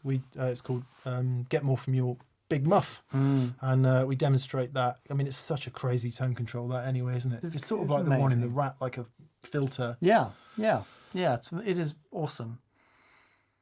Yeah. The other thing, Rob, is if you find fuzz is just too over the top and crazy, which they can be, as someone who absolutely loves fuzz, there won't be one on my board for the Timmins gigs. Oh, I don't have one either. Because there's no songs that require it. Yeah. My board is very specifically for these gigs, and it's hilarious. I can't wait. Does it include a talk box, Dan? You know it does. And I was practicing yesterday and wetting myself the whole time. It was so funny. Properly hilarious. And even then, pretty much the only time I put a fuzz on is if there's Hendrix stuff or something that really requires it. I personally prefer stacking up a couple of overdrives to get a fuzzy kind of thing going on. And for that, look at something like the Thorpe Warthog, which definitely does have a tone control on it. It can kind of do fuzzy. It can do as fuzzy as you want without having to have a specific fuzz sound.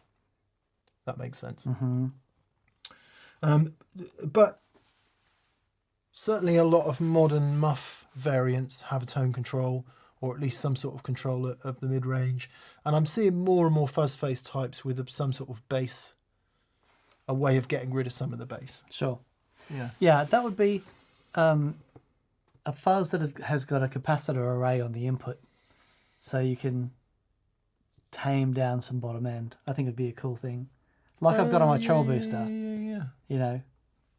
That'd be cool. Gordon? Looking at you. Muzza P, we answered your question earlier. I didn't realise it was a super chat about Anna Calvi and Mark Rebo. So we spoke about Anna Calvi tones, which we said were probably reverb and delay. Reverb and tremolo. But yes, there will be delay as well, echo, I guess, which you can do with short room reverb. So experiment with that. Now, Mark Rebo. Let's talk about Mark Rebo. Hey there, Mark Rebo. Days where the rain came. So Mark Rebo's done tons and tons and tons of stuff down the years. A lot of people know him for his work with Tom Waits. One record I would highly recommend is by Buddy Miller and Friends, and I think it's called something like The Silver Singing Strings. Right. Silver Singing Strings. I'm just going to double check that. The Majestic Silver Strings, it's called. And on that record is Bill Frisell, Mark Rebo, Buddy Miller, Patty Griffin, Leanne Womack, no Sean way. Colvin, No Anne McCrary. way. It is just, it's called The Majestic Silver Strings. It is not only does it sound unbelievable, but the collection of musicians and the playing and the kind of camaraderie that you can hear on it. Anyway, the point of mentioning that is Mark Rebo's contribution to it is highly moving. Wow. Yeah, in a big way. And to try and say, here's how to sound like Mark Rebo.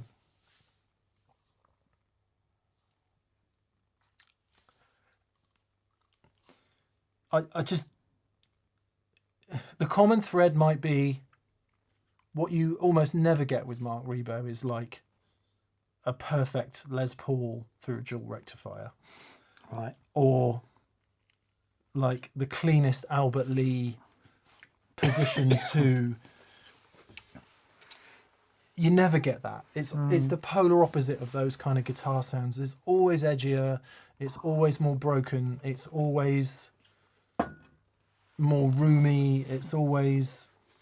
Hey there, Roomy. Like, quite often, really unusual guitars and amp combinations.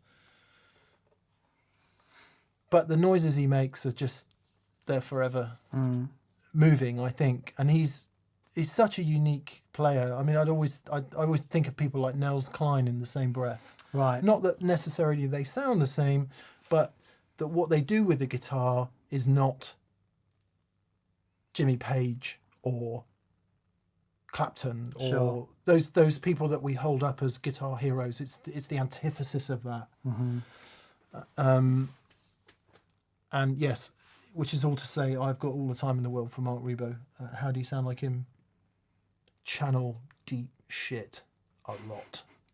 That's how you do it. Right. Very good. Very good.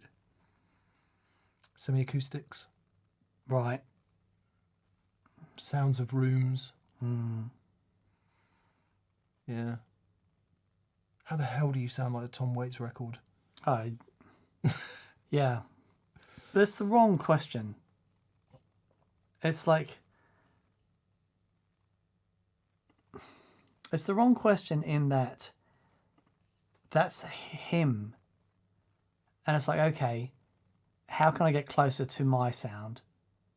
You know, what has he done to find his thing? Yeah. You know, because you're never going to sound like Tom Waits. What's he building in there? You know? He has subscriptions to those magazines. Who knew what Mr. Stitches saw? He's a consulting firm in Indonesia. Yeah. One of my favourite Tom Waits lyrics, of which, you know, you could literally write a book, as many people have. They put a sign up in this town, if you live it up, you won't live it down. That's very good. That's very good. Just the best. Yep.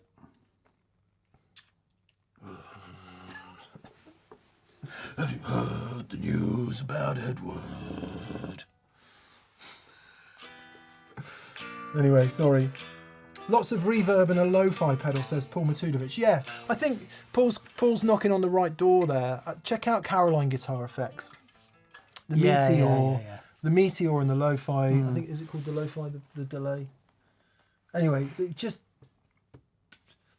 anything but nice, clean, together, full and fat, highly produced. It's the antithesis of that. And yeah, room reverbs. Go big on your room reverbs. Gareth. He says, good evening, chaps. Gareth Johnson. Oh, Gareth, how are you, mate? Gareth is almost single-handedly responsible for the recording hole that I find myself in at the moment. Yeah. Thanks, Gareth. Thanks, Gareth. He says, evening, chaps. I've been going through the 14 cased guitars in my lockup today. Got any trades? He says, Gareth, you're an enabler in the best possible way. He says, sounding like a Tom Waits record, different hands. See Daniel Lanois. Ah, come on. There you go. There you go. Okay, well, sounds like we need to talk about guitars then, Gareth. Remy EA says, what mics are you using for your voices on TPS? Shotgun mics over your heads. Yes, they're here. They are Sennheiser MKH 416, kind of industry standard shotgun mic. They're much easier to deal with than lapels for lots of reasons. Yeah. Ulrich 63. Is it me or was there supposed to be a Robben Ford episode? There is. It's coming. We're just a bit tied up with copyright. It will be on its way soon.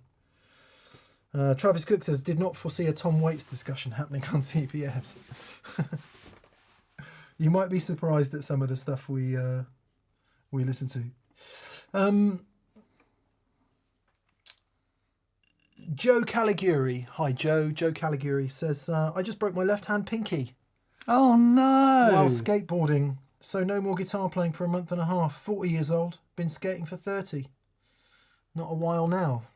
Sorry to hear that, Joe. Wonder if you could use it to your advantage. If you're, I guess you'll be bandaged up in some way. So you need to invent some sort of contraption that fits on your hand to which you can attach a slide. Or you might be able to hold a slide, but there's going to be some way that you can get a slide attached to your hand and touching some guitar strings. That's your challenge, even if you have to do it like that, over the top. So there's your challenge. And we hope your pinky heals up. Phil. Hello, Phil. Phil says, hello, gentlemen. The extra real estate on my board is begging to be occupied. Yeah. Who has extra space on their pedal board? No one I know. What's wrong with you? Okay, Phil. He says, I'm looking for modulation that plays nicely with retro vibe, Strymon dig, stroke dig, and a blue sky. Thanks for all the great advice and insights on VCQ. Okay, so you've already got a retro vibe. So you've got your vibe sorted out. You've got a digital delay and you've got a nice reverb. So you want something to add to that. Dan's going to say, get a flanger. Yes, I am. And a vibrato. And use it wet dry so you get proper chorus. I've got that going on my board for one particular sound. Oh my goodness. It's so good. It's so good. It's so good. For what it's worth, Phil, I like vibe as well, being a Hendrix fan. And my other two favourite modulation effects would be rotary speaker, not that it's really a modulation effect as such, but I guess that's where we put it, and harmonic tremolo. And with a vibe, you're sort of on the way to either of those other. To me, they all sit in the same slightly phasey, slightly pulsating game, but choosing between them is often hard. A rotary is a really good, fun thing to have. It is. They're just hard work on the board because They they're are almost hard work never on the analog board. drive-through. Yep, they are. What I found was... So what you need to do is buy yourself a Leslie, use the space on your pedal board for an extra sandwich, or your bus ticket or something like that, so you don't forget it, and get an actual Leslie. Yeah. I would. So Yamaha made a rotating speaker thing that wasn't ridiculous. I mean, it's ridiculous, but Davey G used it, didn't he? yeah, and they are really amazing. Okay, so we're going to say harmonic tremolo, Yep. and not just because Jam via us makes the best harmonic tremolo available, not just because of that, but because we love it. We love it so much. We pushed Jam to make it, and they thought we were crazy, and now they love it too. So there you go, harmonic tremolo. And the other good news about that is it's got a switch on it, so that you can have normal tremolo as well. Yeah. S. Crawford Music. Hello, S. Crawford Music. Miss you guys. Glad to catch a live chat. Grab a question from the chat on me. Thank you, S. Okay, I got one here from Single Songwriter. It says, hello there, Mick and Dan. Can you tell us what is the newest instrument or pedal or amp that you have purchased, and how do you like it for live or recording? So the latest thing that I've purchased, and I may never purchase anything else ever again because I've spooned all my money on this, is my 62. It's not here, it's left it at home. It is a Gibson SG. It's called a Les Paul because it was before the guitar was called the SG, but it's that. You can call it a Les Paul SG. I think that's the correct vernacular. Okay, it's a 1962 Les Paul SG with the sideways vibrola, and it has captured my heart. It is a phenomenal guitar. Yeah, I just love playing it so much. So it's quite interesting with those kinds of things where, if you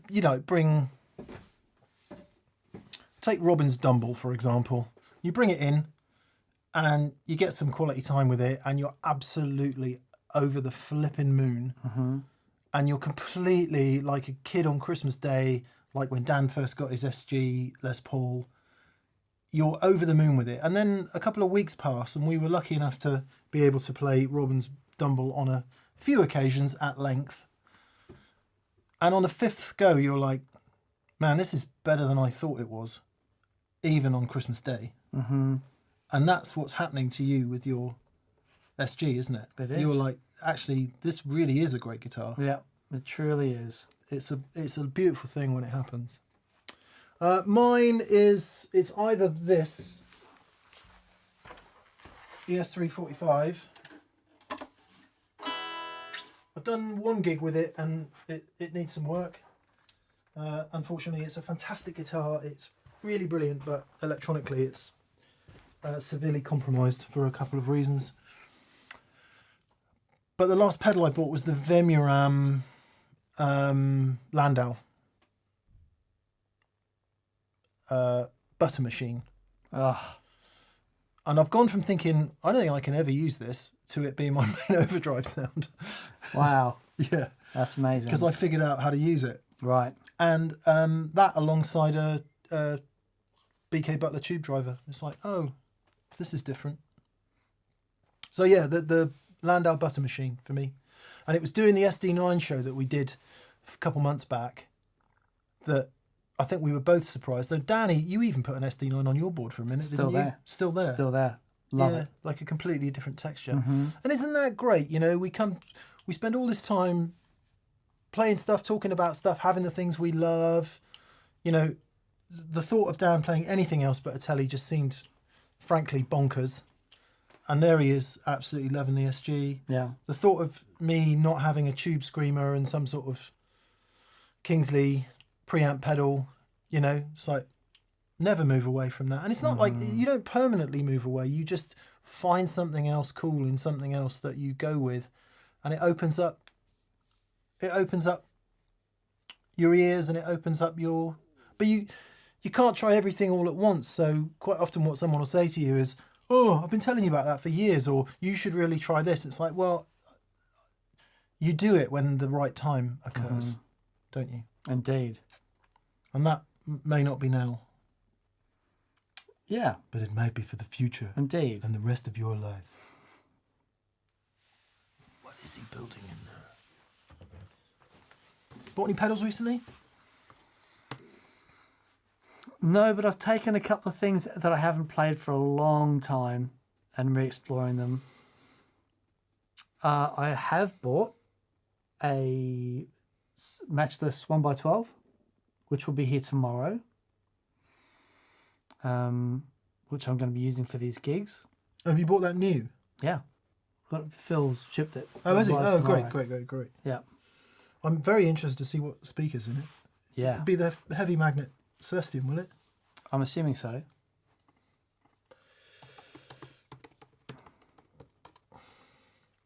Sad, isn't it, when you've got to start taking out 112s Well, it's because I'm taking that in the Lazy J. because it won't fit anymore. And it's not that. It's just like, Oh my God, it's a H75 creamback.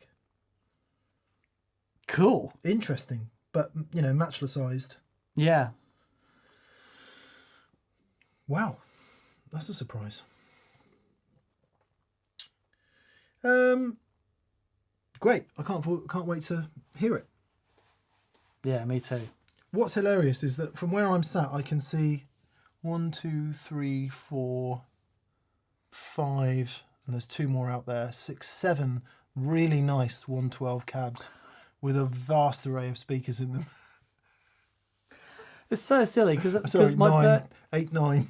my Burt cabs are perfect. But it's like, so Dave Gregory has a 1x12 matches cab, and it's just the best thing. It's perfect. And I love my 2x12 matchless cab, but I want 2 12-inch speakers on stage for me. So it's like, okay, I'm going to get the 1x12 matches cab. Yeah, get the right thing. Yeah. Get the right thing. Remember when we were trying speakers for the matchless originally, and then it's like, let's just get a matchless cab. The matchless cab turned up, and it was like, that's it, that's the one. was amazing. So okay, I want a 1x12. Let's just get the matchless one. I want Robben to dumble. It's so Yeah. annoying. It's so annoying. It's the best guitar amp I've ever heard, ever. Yeah. And it's the best speaker cab I've ever heard, ever. Yeah. Yeah.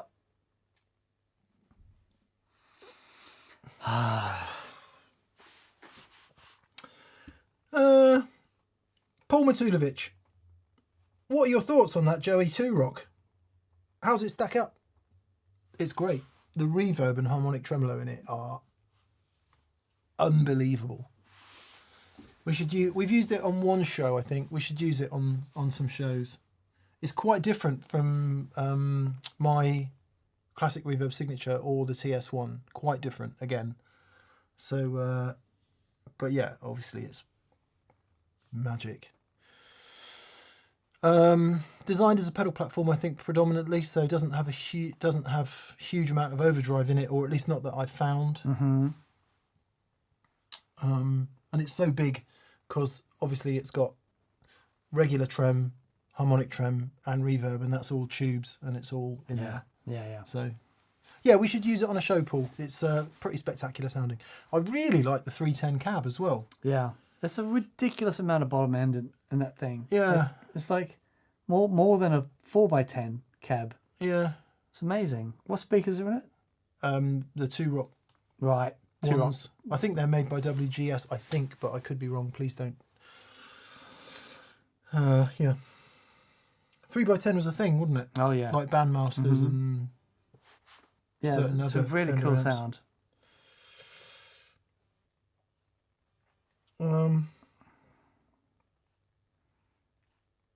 Yes. Okay. Sorry, just checking the comments. Sean Jeremilatos. Hi, Sean. Hi, Sean. He says, hello, D&M. Thanks for all the fantastic content and the effort it takes to bring it to us. You might be able to feel that this week.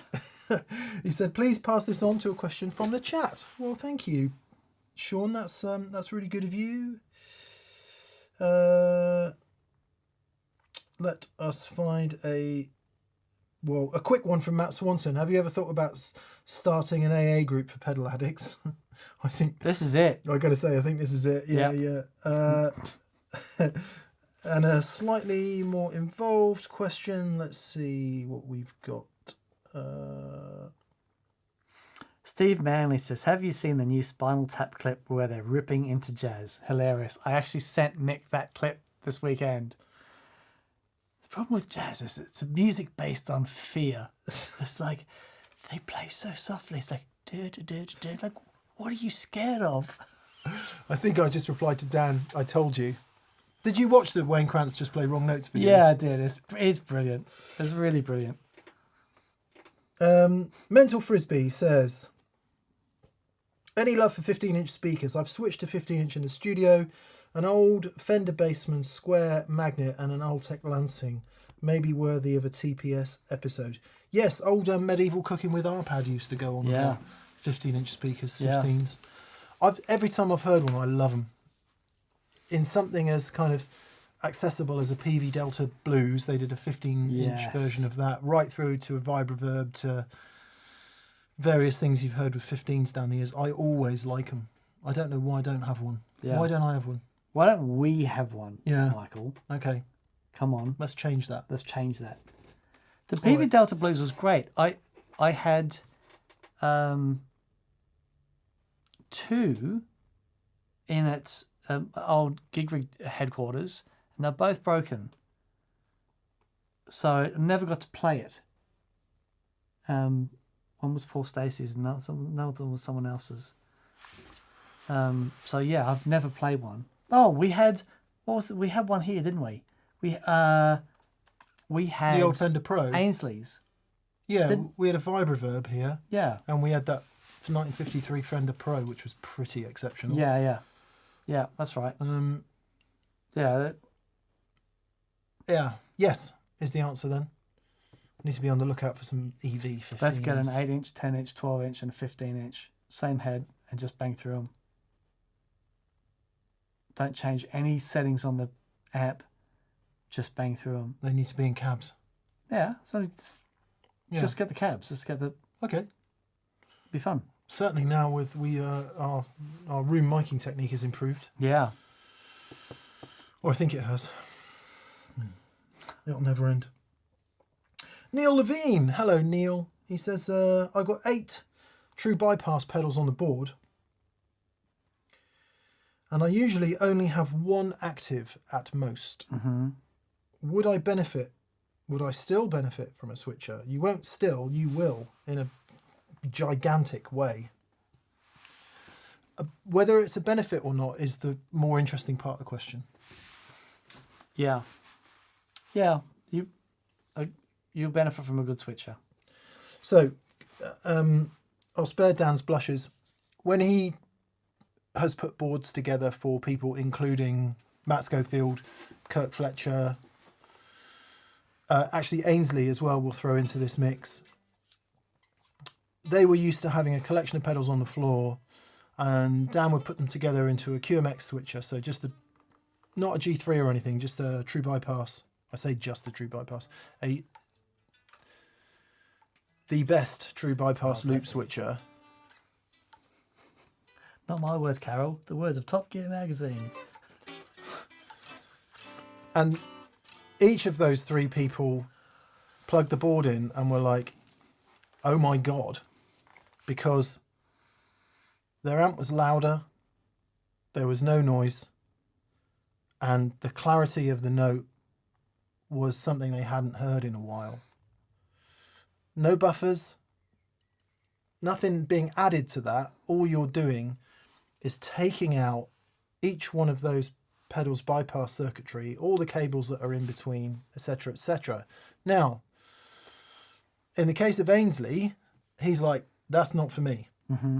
It's too bright, it's too loud, I don't want all that signal back. What I actually like is the loss I get through my cable runs and all the switches on my pedals. Yeah. Not for me. Yeah. What other players, Matt said he had to turn all the notches on his pedals and amp down by 1. Yeah. It was that much different. Now, bearing in mind his master volume on his 2-rock is there, which is Crazy Town. So he does hear it all. So it's Dan that should be answering this really, but sometimes it can be difficult for him to bang on about his own products to say that it will make a difference. I'm telling you, it will make a colossal difference if you get good isolated power to go with it. Will you like that difference? Yeah. That's the harder question. Yeah. Yeah. And most players feel like they're getting something back. It was like doing Robben's board was so interesting, and just getting the majority of his stuff. So Robben has his delay and reverb basically on all the time, and because they're on all the time, they can just stay post QMX, but actually getting everything else. He's got 6 other pedals in line before that, so they all just went in a quartermaster, and he was pleased, and that's Robben, was pleased. Yeah. It's great. So it just to say yes, a switcher can help. You don't have to go the whole hog either. So in addition to the sonic difference, one key benefit of having a switcher, especially like a single strip loop switcher, is that, well, the switcher giveth and the switcher taketh away. So it does enable you to pack your pedals in a bit tighter, because I don't know about you, but I've got quite large feet and I tend to wear large shoes. So having the pedals too close together is problematic, because you end up stepping on 2 pedals. But if you've got a switcher at the front, you can pack the pedals in really close together and just use the switcher to do your switching, which might not sound like much, but then you can get into the world of 2-tier boards. You could even, depending on what board you've got, you can mount stuff underneath. And most of us end up with a pedal board that's quite long and quite thin, right? Which might be fine, but for me, most of my gigs, I need a pedal board that's kind of thin but long, in order to fit on the stage and get down the side of my mic stand. So there are some practical benefits to routing your stuff through a switcher in addition to the sonic difference you might hear.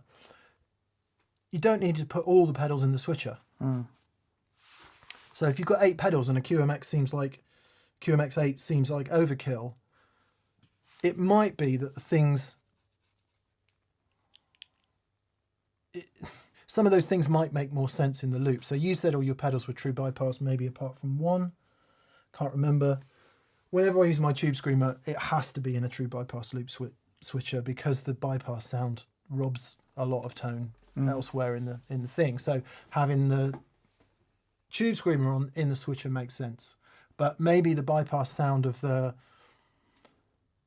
delay is really great and you don't need to have it on and off because you've always got to tap tempo it anyway, and you need it where your feet are because you need to tap tempo it. Don't put that in the switcher. Sure. Etc. Sorry, I'm just using examples here, but it might be that there's a practical benefit of having some things in and some things out, and you'll get part of the tone benefit. Yeah. As well. I think I would love to do a show on it. It's tricky, but I think we'll find a way to do it. I know how we do it. Okay. One of the formats we're talking about is getting a bunch of people in. So when we do a show, we get 6 people in, or 4, 6 is too many, 3 or 4 people in, and we do the show with people, and they react to what they're hearing. Because one of the issues we have is that recording stuff well enough to be able to hear the difference in the room is quite difficult. So if you've got some other humans who are not me and Dan going, man, I just could not believe the difference, or I don't hear any difference, what the hell are you talking about? It carries a little bit more weight than me and him just saying it week on week. So that's how we do it. Great. We get actual humans in. Great. And they can say if they can hear it. Okay. That's how we do it. Perfect. Patrons. Watch your inbox, because it will be you we'll be inviting.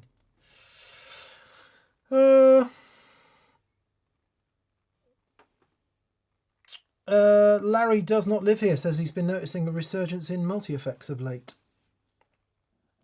I've been noticing a resurgence in rack effects. Yeah. Is the rack coming back? Todd Roy says Robben loves short delay. He certainly does, Todd. He talks about it quite a bit in the video. Yeah. And has his slap back on pretty much for the whole vid. Yep. Sounds amazing. Yeah, is the rack coming back? I've thought about it, you know. Yeah, I'm going to do it. I've got a little 4-thing rack. I reckon I can get all my stuff in there. Yeah. And just, after doing Paul's rig, it's like, oh, actually, this is nice. So what, use the G3 with the backboard? There's an extension kit. Yeah. You just so all you've got on the floor is the floor controller. It looks like a G3. Yeah. And that just connects up to the rack.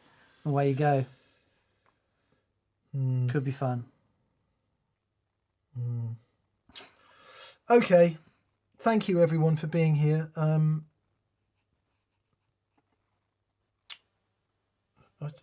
felt a bit disjointed tonight. Do you feel a bit disjointed? No, there's a lot going on. It's all good.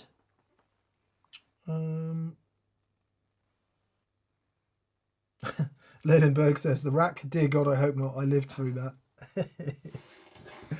I think the fact of the matter is what you can do in a modern pedal probably greatly outstrips what they were doing in racks in the 80s in some cases. Yeah. For me, it's still about power supply and about headroom. Absolutely. I seem to hear in rack units more headroom. Yeah.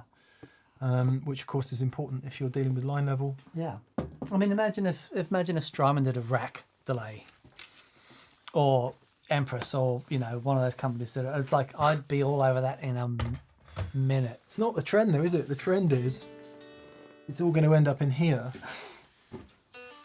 where the price will become the marginal cost of distribution. That's how digital products work. But I don't know. Get 50 volts through that? 50 volts of headroom? No.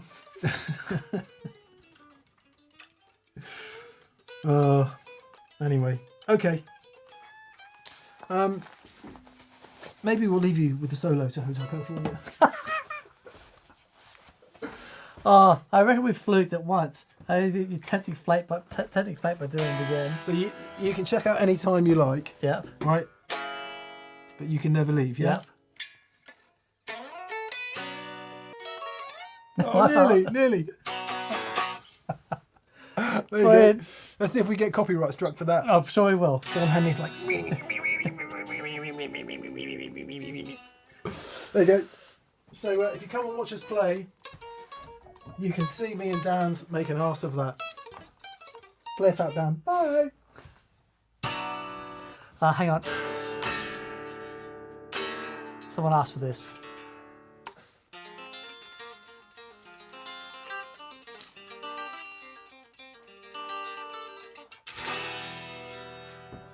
Psycho killer, just a thing.